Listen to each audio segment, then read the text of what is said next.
मैं उस इलाके से आता हूं जहां राष्ट्रीय स्वयंसेवक संघ को एक नर्सरी कहा जाता है और मैं शुरू से इन लोगों से बहुत निकट से मेरी मित्रता इन लोगों के साथ रही है। इनको मैं पहचानता हूं। इनका ना लोकतंत्र में विश्वास है, ना संविधान में विश्वास है।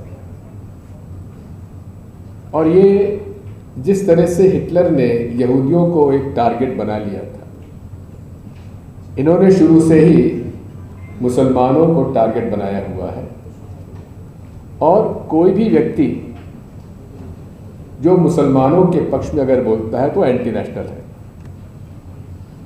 ये मानसिकता जो है वो इन सब बातों की जड़ में है और यही हम लोग के सामने खतरा था, है और रहेगा।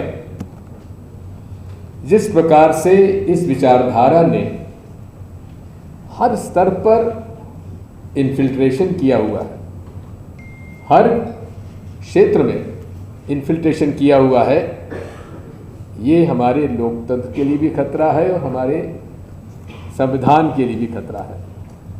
इनका मुखौटा जो है वो हर चेहरे पर है।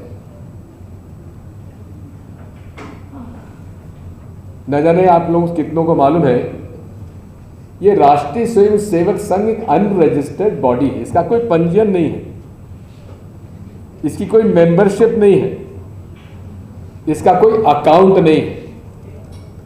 कोई पकड़ा जाता है तो कहा जाता कि हमारे मेंबर ही नहीं है। जब मेंबरशिप ही नहीं तो मेंबर कहां से होगा। इसी प्रकार से नाथूराम गोडसे जब पकड़े गए तो कहा गया वो तो हमारे मेंबर ही नहीं। बात वही है, ये लड़ाई लंबी है और किस तरह से इन्होंने हर सिस्टम में घुसपैठ किया हुआ है, चाहे इंटेलिजेंस ब्यूरो हो, चाहे यूपीएससी हो, चाहे जुडिशरी हो, चाहे ऑल इंडिया सर्विसेज हो। इन सब बातों पर हमें गंभीरता से विचार विमर्श करने की आवश्यकता है। जो हमारे कॉमरेड ने बात कही, दीपांकर जी ने, मैं उनसे पूरी तरह सहमत हूँ। ये लड़ाई हम सभी को लड़नी पड़ेगी। अभी पोटा और टाडा के बारे में बात हुई। मैं 10 साल तक मुख्यमंत्री रहा। मैंने ना पोटा में कोई केस रजिस्टर किया, ना मैंने टाडा में कोई केस रजिस्टर किया। और उस समय मैंने शपथ ली थी जब समय बाबरी मस्जिद शहीद हुई थी और उसके बाद ही मुझे मुख्यमंत्री बनने का मौका मिला था, जहाँ हर 15 दिन में दंगे फसाद हो रहे थे। जबकि मध्य प्रदेश में तो इसका एक बहुत बड़ा इतिहास है। लेकिन मैं एक बात कह सकता हूँ, ये फसाद वही होता है जहाँ शासन और प्रशासन चाहता है वहीं दंगे होंगे, फसाद होंगे। जहाँ प्रशासन और शासन नहीं चाहेगा वहाँ दंगे फसाद हो ही नहीं सकते। और इसीलिए मैं दावे के साथ इस बात कहता हूँ, मुझे इस बात का गर्व भी है, मेरे कार्यकाल में एक भी मध्य प्रदेश में दंगा फसाद की ऐसे हालात नहीं हुए। हाँ, छोटी मोटी बातें होती थी, लेकिन कहीं भी 24 घंटे से ज़्यादा ये बात नहीं उछलती थी। मैं इस बात को कहना चाहता हूँ कि जो आज बात होती है बेल नियम है और जेल अपवाद है, अच्छा लगता है सुनने से। लेकिन क्या कारण है, ऐसा हमारी बहन ने कहा, ये क्या कारण है कि मुसलमानों के जहां बात आती है वहां अपवाद हो जाता है और बाकी सब लोगों के लिए ये नियम है। मैं आपको एक मध्य प्रदेश का उदाहरण देना चाहता हूं। बहुत बड़े बयानबाजी में हमारे प्रधानमंत्री जी, आज संयोग से उनका जन्मदिन भी है, उनको तो हार्दिक शुभकामनाएं। लेकिन संयोग है कि उन पर आज हम लोगों को यहाँ चर्चा करने के लिए अफजलरहमान जी ने मौका दिया। इन्होंने standing focus group of terror financing का गठन किया। यानी कि आतंकवादियों के पास पैसा कहाँ से पहुंच रहा है, उसके लिए स्पेशल ग्रुप तैयार किया गया। और इसमें एक प्रकरण आया जहां बजरंग दल के 15 लोग आईएसआई से पैसा लेकर और यहाँ उनके जो लोग हैं उनको वो फंडिंग कर रहे थे। कौन? बजरंग दल के लोग। और ये कार्यकाल मेरा नहीं था, ये भारतीय जनता पार्टी के कार्यकाल में ही ये लोग पकड़े गए।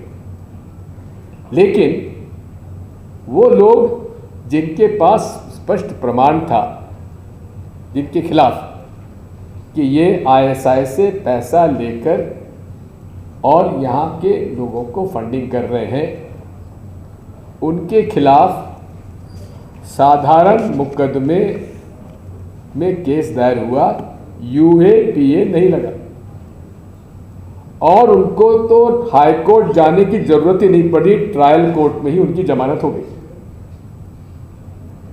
और एक तरफ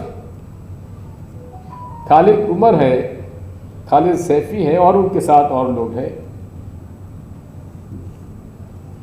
गुलफिशा है।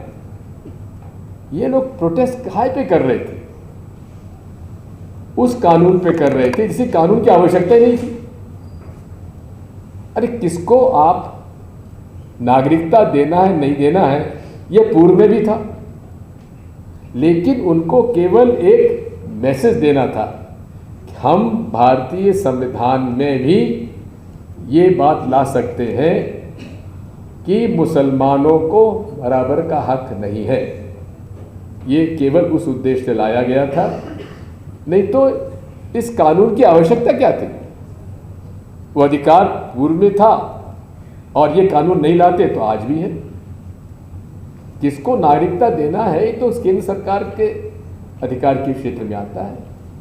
ये केवल ये एक जैसा कहते हैं ना, आंधी का चावल पका के नहीं पका देखने का था। क्या हम लोग इस संविधान के अंदर रहते हुए भी मुसलमानों को टारगेट कर सकते हैं कि नहीं कर सकते हैं? ये केवल उसका एक पहला पन्ना था।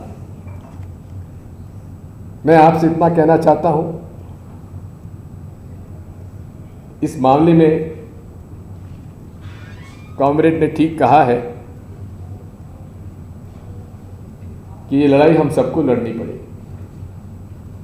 और इस लड़ाई लड़ने के लिए जैसा कि सामने हमारे की साहिबान ने कहा जो कि आखिर ये इतने ड्रैकोनियन लॉज लाने की आवश्यकता क्या है?